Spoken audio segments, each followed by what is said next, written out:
All right, good morning there, YouTube family. This is Farmer D from southern middle Tennessee. I figured I'd show you a video. I hadn't done one in a while. Some little things that we got going on. Dog barking in the background. But what we got here, the area here had been pretty dry here, but we got some rain last week. But what I got out here is kind of hard to see still. But I planted some seed out here. I planted some squash. It's just beginning to come up.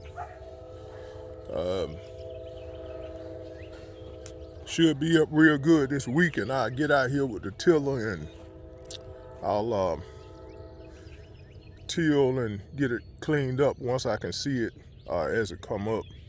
I see a few right here. I think this is some squash right here, right there. Got a little squash right there, and then I plant a few other things here. But I think it's best always to, if you can, to go with seed. I stand corrected. To go with plants. That way you know where they are when you put them out there. And right here, all the way down, I have zucchini. And here's some zucchini right here, right there. Some zucchini. And I got, I guess, about 100 yards all the way down. We'll get in there and clean it up here this week sometime, and it'll look real pretty. But one thing about it, if you plant in the ground, you got to be on top of it, because weed seeds germinate about every 3 days, and whether you see it or not, they there. So you need to be scratching through there with your garden hoe and keeping it clean, because if you don't, the weeds overtake it and you won't have a harvest.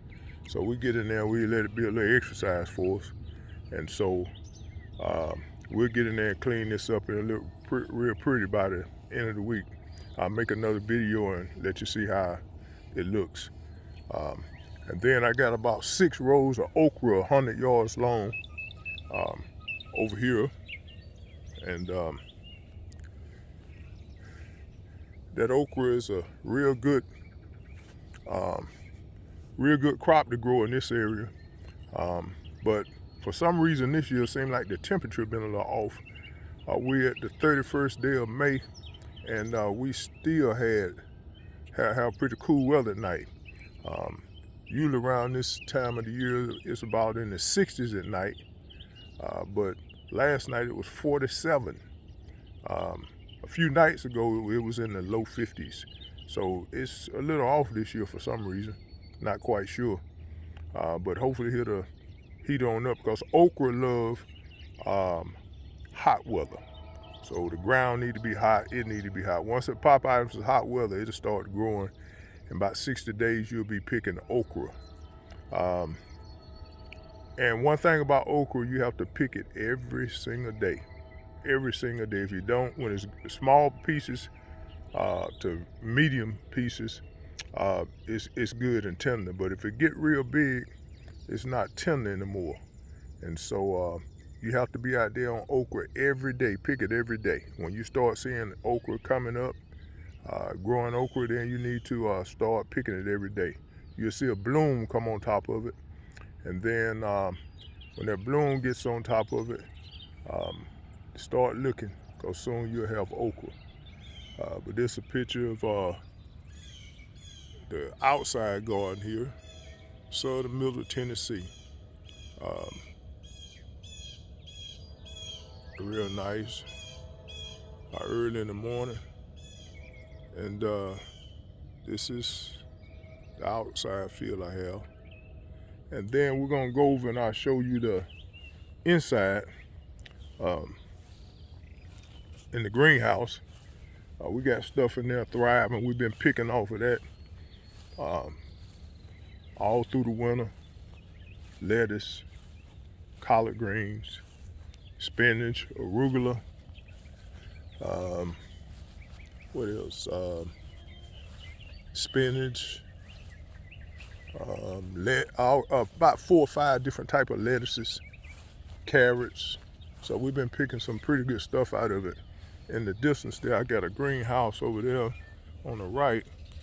I had plastered on it, 5-year plastic. It lasted its time, and then it was about to lose its elasticity, and a storm came and ripped it and tore it off, but I got some new plastic. So by the 1st of August, I hope to have that plastered up. Looking down the driveway, some trees I trained to touch each other coming up the driveway, so shade all the time right there. A little landscape in the yard, the flower bed. The flower bed. And so anyway, we're gonna go over here to our greenhouse, and right here we have some flowers, some cannons. They're real pretty, and I had peppermint in here first, as you can see. Let me see if I can show you the peppermint here. Right in here. All this here, this is peppermint. All through there, peppermint mixed in with it. But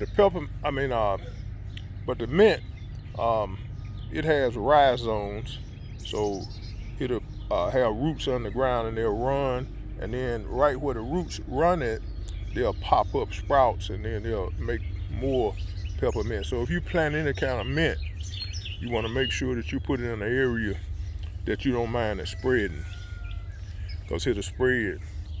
And but it's good. You can dry it out and keep that mint. And this when you want some good tea, you can make it strong or weak as you want it. So it's real good for you.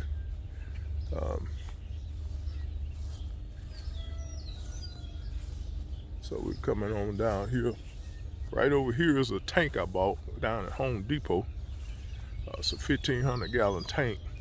This week, some friends of mine are gonna come over, and we're gonna lay some block, and then we're gonna pick it up and mount it up on the block.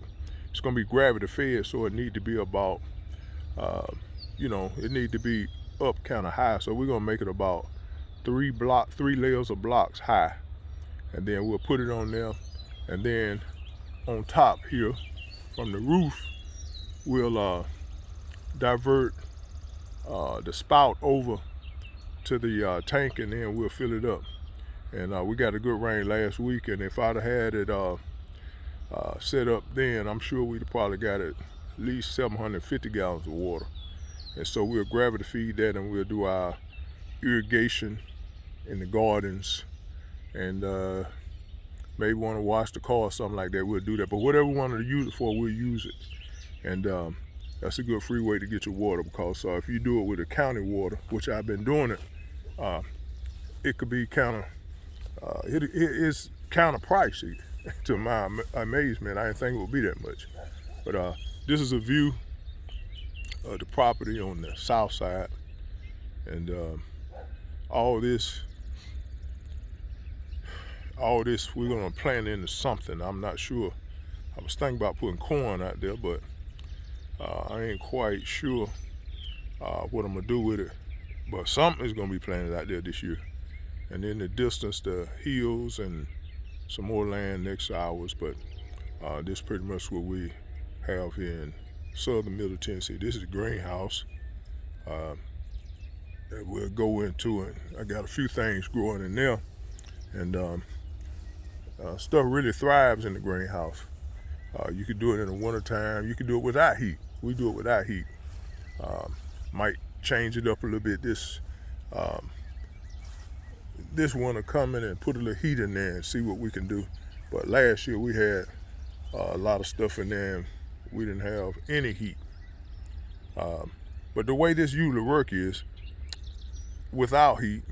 As you see, the sun is up now, and when the sun is up, it could be cold outside. It could be 10 degrees, and you have, the sides rolled down, and inside it could be 10 degrees outside, it'd be 75 degrees inside, 75, maybe even 80 inside. But at night, when the sun goes down, or when the sun is setting in the west, when the sun set here, it's set behind those hills over there. When the sun set in the west, um, then the temperature starts to go down. Temperature will go down inside the greenhouse just as cold as it is outside. But when the sun come up in the east over here, when the sun comes up in the east, then everything changes. The greenhouse heat up again, and all throughout the day it's real hot. And then, like I said, at night it'll cool back down to the same temperature outside. But with heat, you only need to keep it about 45 degrees. Just maintain it so it's not cold enough to be, for the frost to get it. And it just heats up just a little bit, about 45 degrees. If you can do that, you'll be okay in the wintertime. And then if you want to grow tomatoes and stuff like that, what we think about this year is put some grow lights inside. So normally you need about 10 hours of sunlight. So what we'll do is we'll have a timer, and the lights come on about 4 in the morning, and let it go to about 8 in the morning, and let it turn off, and then let it come on again about 3 in the evening, and let it go to about 7 or 8. That way we can mimic about 10 hours of sunlight. But anyway, what we got right here, the greenhouse is 24 by 96. So what we're gonna do is, I want it to be a little long, and it's pretty hot in there now. So I put this ground cover down, as you can see, and I'll put some blocks on it. I'll make them about 2 blocks high at least, maybe 3, but 2 blocks high at least. And then we'll make about 3 feet wide. And that's a good one. You could pretty much sit on that, and you can stretch your arms out all the way across. You can work and go to the other side and work it all the way across without having to try to get in there, to get your stuff. So that's what we got here, and I think this probably here is probably about 14 feet longer. So it could kind of mimic that we got a longer greenhouse. And we usually use some stuff called row cover, and in the wintertime, so it keeps the stuff from freezing, and got a little air circulation, and plus it keeps bugs out. So we're gonna go in here and see these raised beds that I have.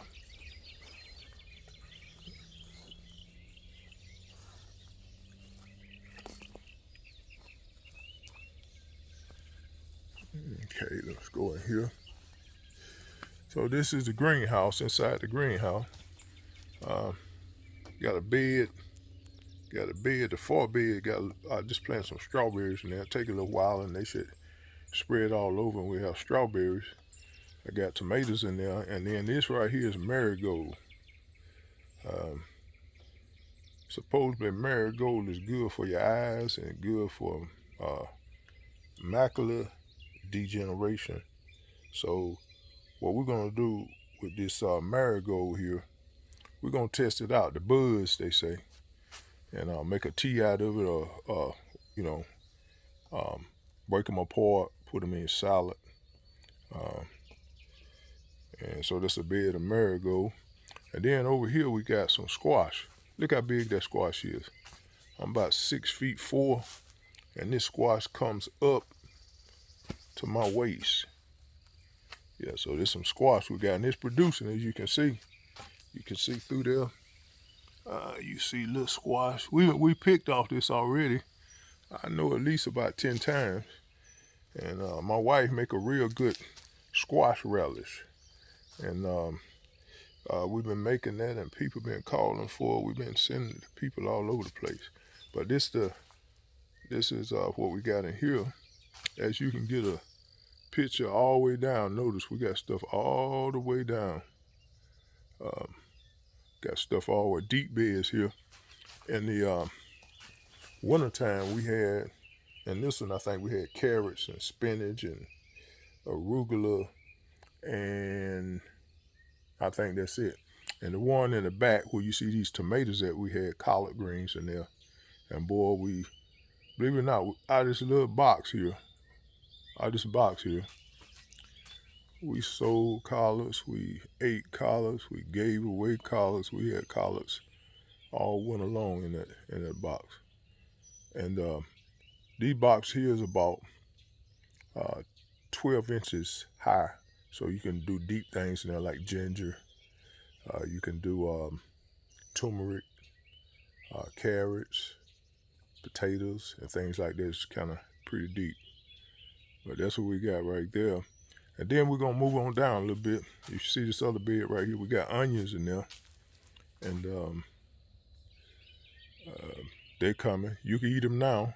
It's like green onions, a little onion on the bottom of that. But we're going to let it get a little bigger and possibly get some onions in there. Then we go in the back here, this bed in the back. Over here we have some arugula in the back here. And we got some beans in the middle. And of course we got tomatoes right here in the front. So we're trying a little thing this year with these tomatoes. We're trying to put string, I don't know if you can see it, string them up instead of put sticks in there. And so, but anyway, we got some pretty nice sized tomatoes. They coming. Big beef is what they're called. And then next to it, we got some Swiss chard. Here you can see, we just cut some off yesterday and gave them to some people. But that's Swiss chard. And if you notice here, I want to show you something. If you notice that bed that it's in, that's just wood. When you make lumber, you square it off in the end pieces from the tree. We took those, that's called free. We took those and we just nailed them together and got a raised bed, and we planted inside it. This right here is a table I had. A little table I had, rigged up table, nothing fancy. And got to where I wasn't using it, just in the yard, so I said, shoot, man, I'm gonna put this in there, flip it over and put some dirt in it and start raising some stuff in it. And then on each side, each corner, you can see a little white something. That was where the legs was. And this year I took my saw and cut the legs off, and still growing stuff. Grew a bunch of stuff in it this winter. So we got tomatoes over here, and we got some bell peppers here, some orange bell peppers right here growing. These beds are really good. You can grow a lot of food in this bed. This probably this one bed here. If you really managed it, you can get a lot of stuff out of it. I say maybe 4 of these beds could feed a family.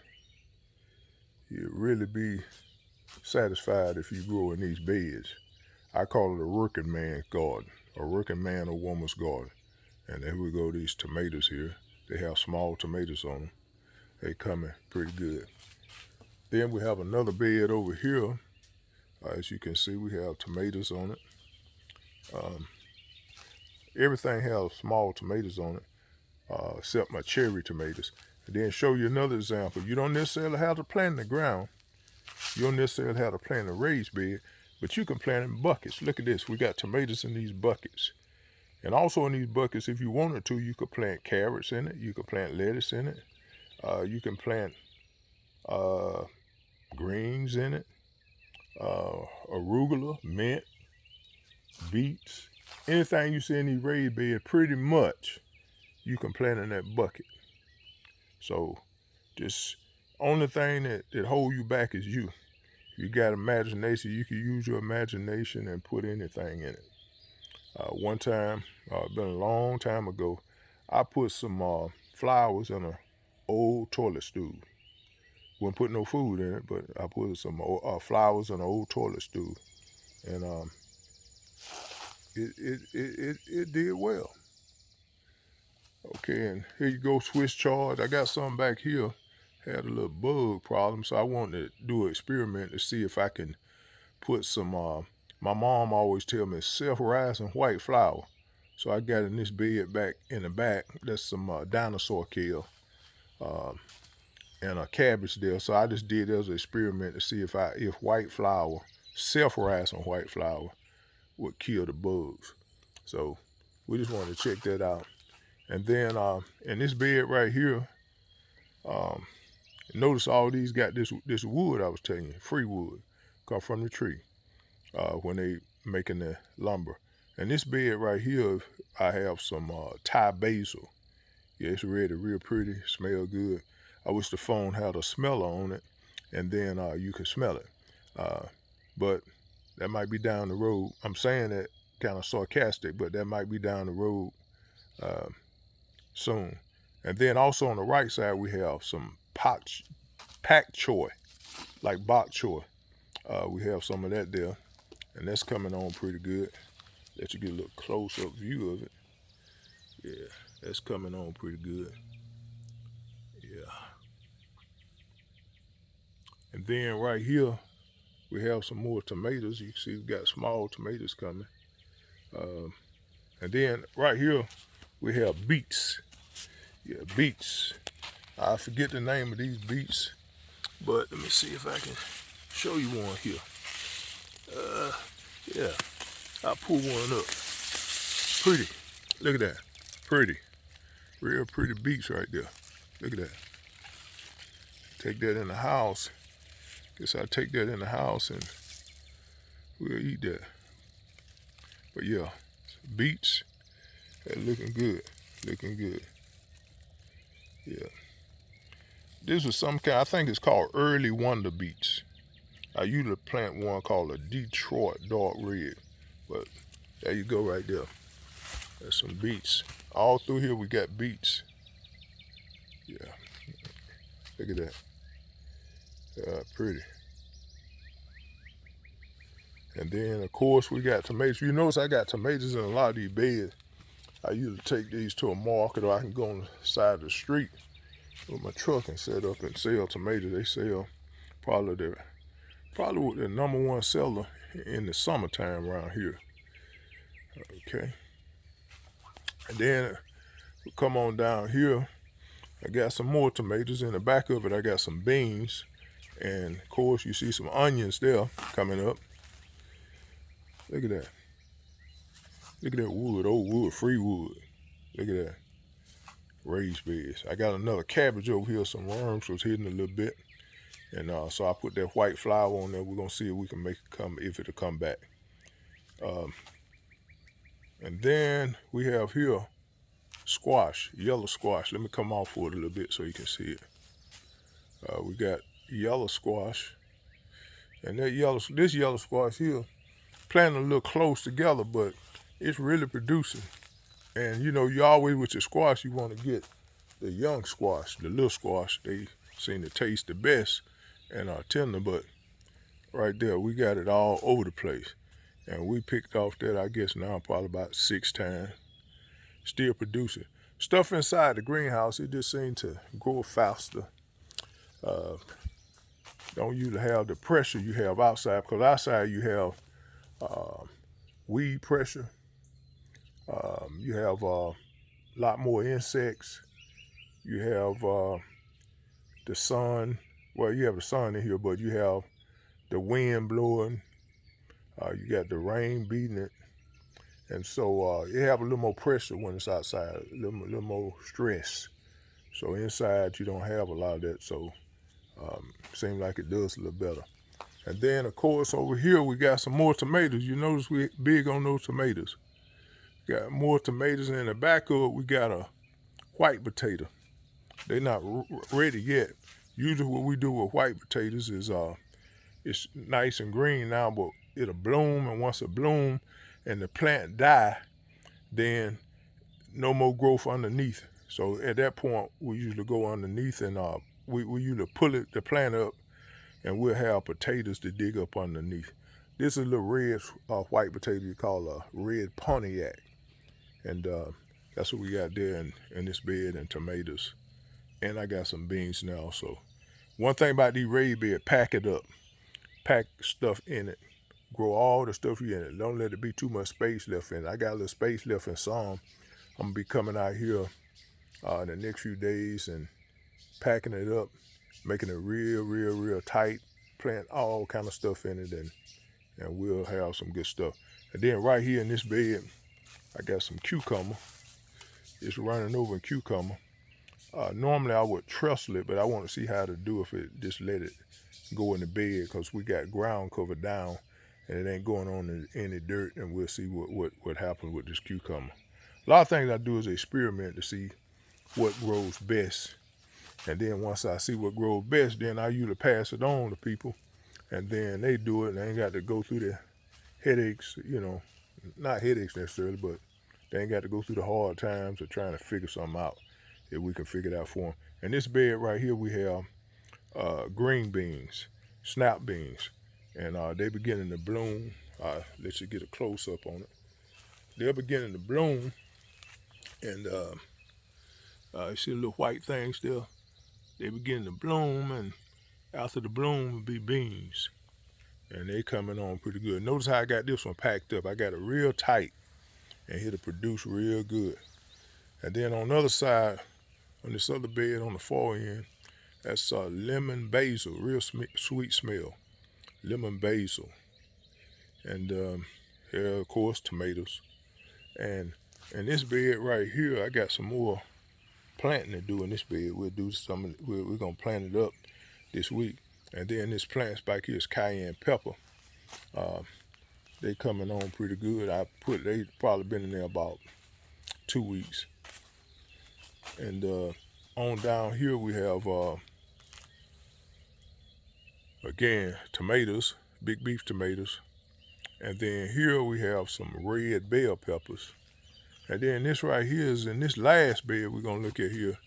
This is what you call lemon squash. And we tried it last year for the first time, boys. I like it. It's real good. I like it better than yellow squash, matter of fact. But this is lemon squash. And I plant this from seed. Pretty much everything here I planted from seed except for the tomatoes and what else? Everything I planted from seed except the tomatoes and the Swiss chard. And I think that's it. Everything else I planted in here from seed. Oh, and the cayenne pepper. But everything else I planted from seed. But you got it. This right here is a 24 by 96 greenhouse. And I ain't got it filled in yet. I'm growing out about 23 beds. And I think when it's over, I should have somewhere between 57 and 60 beds in here. And we're going to grow in here year round. And as I build it, I'll be doing videos to let you see. And you can take this same concept. You don't have to have it in a greenhouse. You could take this same concept and do it outside. And it'll do just as well. And so that's what we have. So we just wanted to show you this little video of what we're growing. And we're going to be taking you on the journey with us. The good, the bad, and the difficult. But if I do something difficult out here, the only thing it do is teach me something. And then I get better and better at it to where I can, it'll be easy to me. So just wanted to show you this little video. Look at that. Look at that right there in the pots. You can do it with no problem. But I like this ground cover stuff. We're gonna talk about this in another video a little more. And this ground cover is, you ain't got to hit blocks the weeds out. And I think it'll go for about, I heard about 7 or 8 years. And might even go more inside here. But that's what we do. And just wanted to give you a little video and let you see what we're doing in here. Over here I got some, I like liquid fertilizer. Some of the liquid fertilizer I use. I like, some people call it 511 fish emulsion. Stinks, but it's pretty good. And some minerals. and some kelp and organics. One called organics. It's pretty expensive, but supposedly it's good. I'm still trying to see. But anyway, this is Farmer D in beautiful southern Middle Tennessee. And just wanted to show you this, and hope you have a great day. And we'll be seeing you on the next video. Take care. Shalom.